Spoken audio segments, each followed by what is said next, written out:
सरकार की नई योजना ई नाम अब किसानों को दोगुना फायदा दे रही है। राष्ट्रीय कृषि बाजार योजना के तहत राजस्थान में 144 मंडियां जुड़ चुकी हैं।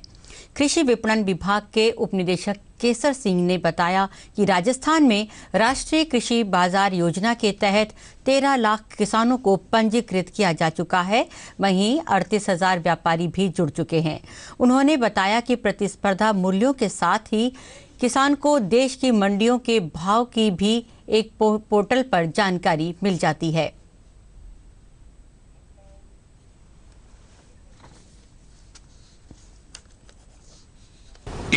राष्ट्रीय कृषि बाजार, जिसे हम ई नाम कहते हैं, ये हमारे देश के किसानों को प्रतिस्पर्धी मूल्य दिलाने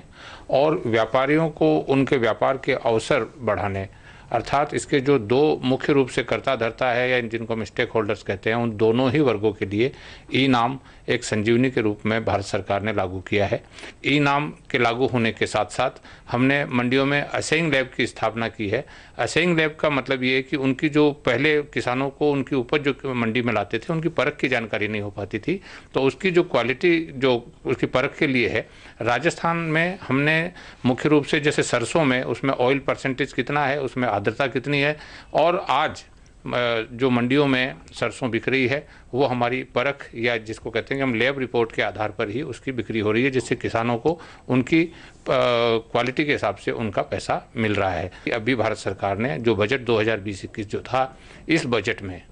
भी 1000 और मंडियों को जोड़ने की बात भारत सरकार ने कही है। तो अब देश भर की 2000 मंडियां इस प्लेटफॉर्म पे जुड़ जाएंगी और धीरे धीरे पूरे देश की जब मंडियां ई नाम पे जुड़ेंगी तो इसका जो वास्तविक फ़ायदा है पूरे